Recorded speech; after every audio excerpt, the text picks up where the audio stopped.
జై శ్రీరామ్. అందరికి నమస్కారం. చిన్న కథ, మంచి సందేశం. నేను కాల్పనిక కథలు ఎక్కువ చెప్తుంటా. కాల్పనికంగా దాని వెనుక ఉద్దేశం చూడండి అంతే.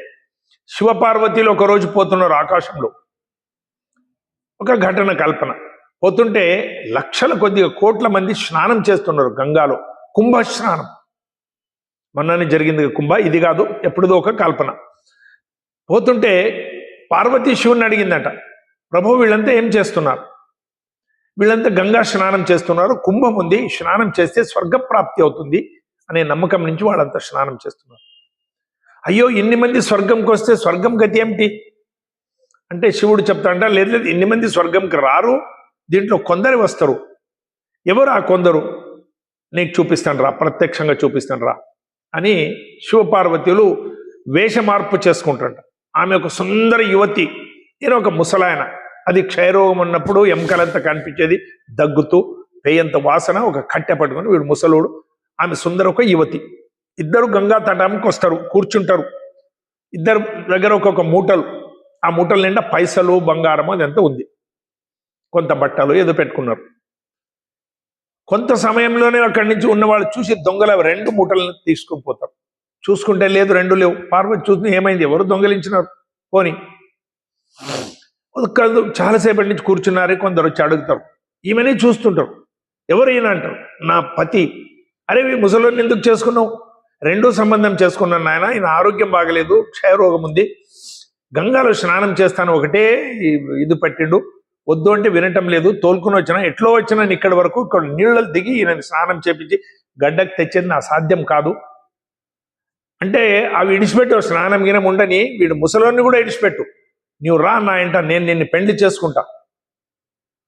ఆమె అంటది, నా పెళ్లి విషయం వద్దాయా, ఈయన స్నానం చేపియాలని నేను అడిగితే నీవు నన్ను పెళ్లి చేసుకుంటానంటావు, అరే వాడిని ముసలోని ఇడిచిపెట్టని. అందరు వచ్చేది ఇదే అడిగేది, లేకుంటే ఆమెను చూసుకుంటా నిలబడేది. వాడు బట్టలు వేసుకునేటప్పుడు కూడా ఆమెను చూసేది, వంకరగా చూసేది, వెనక నుంచి చూసేది, ముందర నుంచి చూసేది, మొత్తం టోటల్ కాన్సన్ట్రేషన్ అంతా ఆమె మీద. ఆమె చూసేదే పని వాళ్ళకి. ఇంత సుందర యువతి, ఎంత మంచిగా ఉంది, వీడిని చేసుకునేది ముసలోని, వాడు పనికిరానోడు, వాడిని ఇడిచిపెట్టమంటే ఇడిచిపెడతలేదు అని వాళ్ళకి చింత. గంగా గింగ అంతా పోయింది, ఇదే చింత అంటుంది వాళ్ళకంతా చాలా మందికి. సాయంత్రం అయిపోతున్నది, సూర్యాస్తం దగ్గరకు వచ్చింది పాపం. అప్పుడు 2 యువకులు ఇక్కడి నుంచో వచ్చిండ్రు. అమ్మా తల్లి, ఏం కావాలి? ఎంత ఉదయం నుంచి చూస్తున్నాం, మీరిద్దరు ఇక్కడే కూర్చున్నారు. ఏం లేదు నాయన, నా భర్త అయినా గంగా స్నానం చేయాలని ఉంది, ఎవ్వరూ కొద్దిగా చేయి పట్టి చేపించడం లేదు, నాకైతే చేత కాదు, ఎట్లా చేద్దామని కూర్చున్నాం.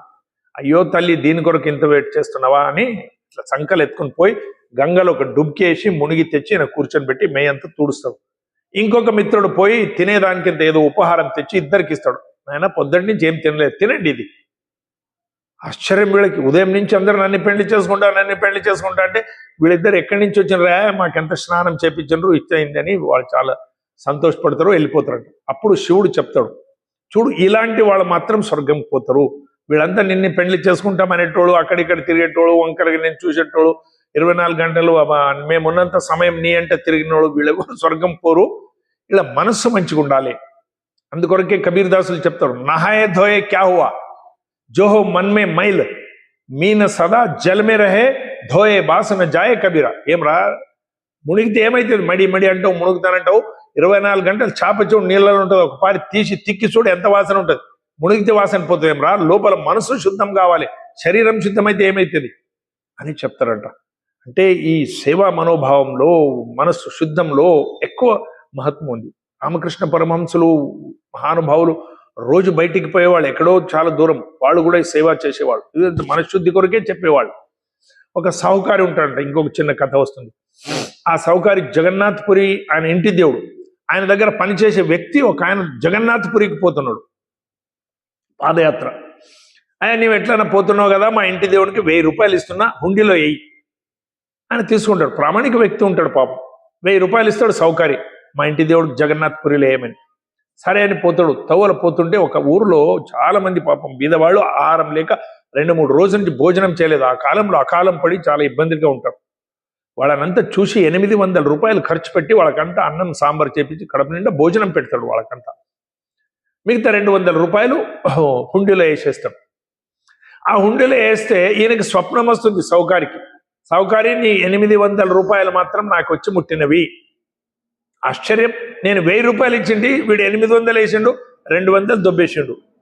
కమిషన్ తీసుకున్నాడు. నా దగ్గర పని చేసేటోడు ప్రామాణికంగా ఉండేవాడు ఎట్లా చేసాడు పని?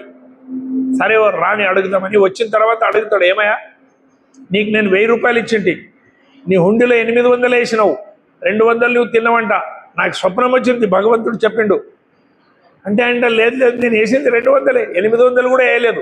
800 రూపాయలు బీదవాళ్ళకి ఆహారంగా అన్నం పెట్టినాను.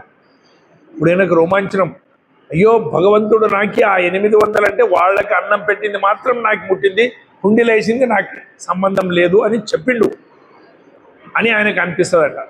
అంటే చూడండి, దీనులు, దుఃఖులు, దళితులు ఎవరు మనకంటే చాలా ఇబ్బందులు ఉన్నారు, వాళ్ళ సేవ చేసేదే భగవంతునిది ఒక మెచ్చిగా. భగవంతుడు దాన్నే చూస్తాడు కానీ నీ ఆడంబరాలు, 1,00,000 పరిపార్చన, 1,00,000 పుష్పార్చన, సహస్ర కుంభ క్షీరాభిషేక ఇవి ఏవి ఆయనకి అవసరం లేదు.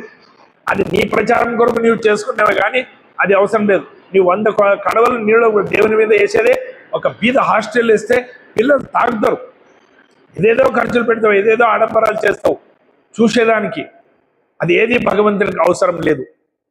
ఆ భగవంతునికి కావాలని నీ మనస్సు, పరిశుద్ధమైన మనస్సు, సేవాభావం, ఇంట్లో ఉన్న తల్లిదండ్రులకి సేవ చేసేది, నీవు మంచిగా ఉండేది, అది భగవంతుని మెచ్చుకుంటాడు. కానీ ఏ దేవాలయం పోయేది అవసరం లేదు, ఏ యాత్రలు చేసేది అవసరం లేదు, ఏ కుంభస్నానం చేసేది అవసరం లేదు. నీ మనసు శుద్ధం చేసుకో, ఉన్న దగ్గరే మంచి పనులు చేస్తూ ఉండు, ప్రామాణికంగా ఉండు, నైతికంగా ఉండు, ఎవరిని డబ్బు మంచొద్దు, ఎవరికీ ఇబ్బంది పెట్టొద్దు. నీ జీవితం ఆ మాదిరిగా ఆదర్శంగా ఉండని. ఆదర్శ జీవితమే ఒక పెద్దది. యాత్రలు అవసరం లేదు, తీర్థాలు అవసరం. ఏదో నీకు సమయం దొరికితే తిరిగి వస్తానంటే తిరిగిరా, దాంట్లో ఇది లేదు. భగవంతుడైతే అవి ఏవి అవసరం లేదు అంటాడు. భక్తి అంటే పరిభాష 12 అధ్యాయాలు గీతలో చెప్పిండు. నా శోచతి నా కాంక్షతి, శుభాశుభ పరిత్యాగి, ఏదానికి చింతించిన వాడు, శుభాశుభ పరిత్యాగి, అందరిలో భగవంతుని చూసేవాడు, వాడే నా భక్తుడయ్యా, ఈ ఆడంబరాలు నాకు వద్దు అని భగవంతుడే స్వయం చెప్పాడు. పత్రం పుష్పం ఫలం తోయం, అంతే చాలు నాకే అని. ఇది మేము జ్ఞాపకం పెట్టుకోవాలి. భారత్ మాతకి అందరికీ నమస్కారం.